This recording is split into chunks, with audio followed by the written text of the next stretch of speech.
La menace d'invasion de l'île de Cag, une mission impossible.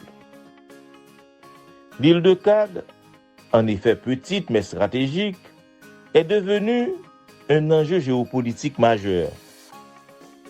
À seulement 25 km des côtes iraniennes, elle représente entre 90 et 96% des exportations du pétrole brut iranien. Ses eaux profondes accueillent les supertankers, faisant d'elle le plus grand terminal pétrolier à ciel ouvert du monde.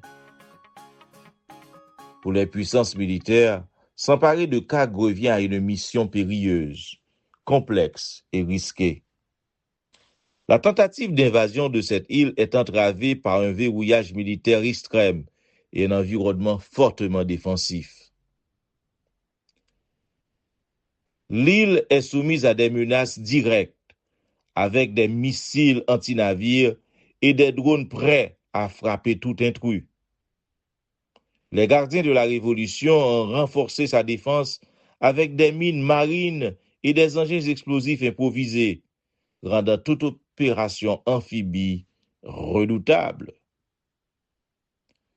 Une opération aérienne nécessite, quant à elle, des bases particulièrement proches, limitant ainsi les options d'engagement des forces d'assaut. Bien que la possibilité d'une intervention américaine reste sur la table, occuper Cag durablement serait un défi monumental. La petite taille de l'île, conjuguée à sa vulnérabilité, en fait une cible stratégique à haut risque. Les forces iraniennes, prêtes à réduire en cendres leurs ressources avant de les laisser à l'ennemi, évoquent une détermination historique.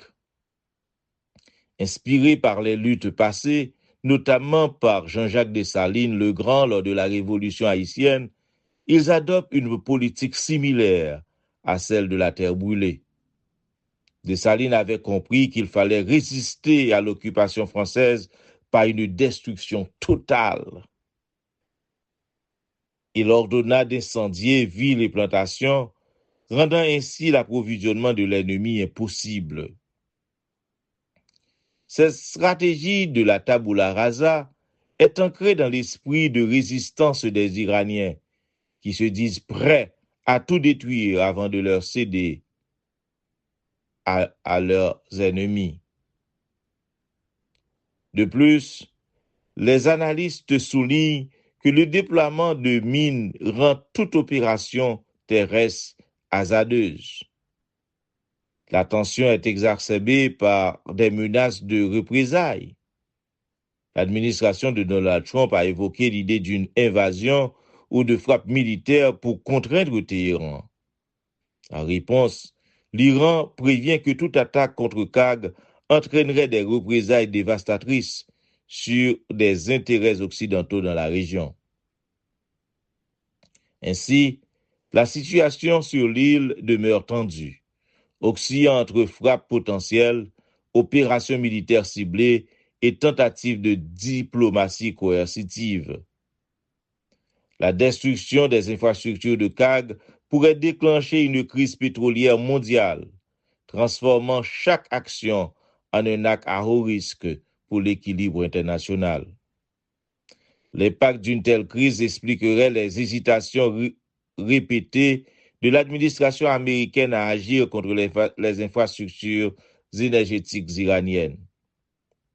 L'île de Cag, symbole de tensions géopolitiques, reste un point névralgique où se mêlent enjeux économiques et stratégiques dans un contexte historique riche en leçons. C'était pour vous, Conan Lambi.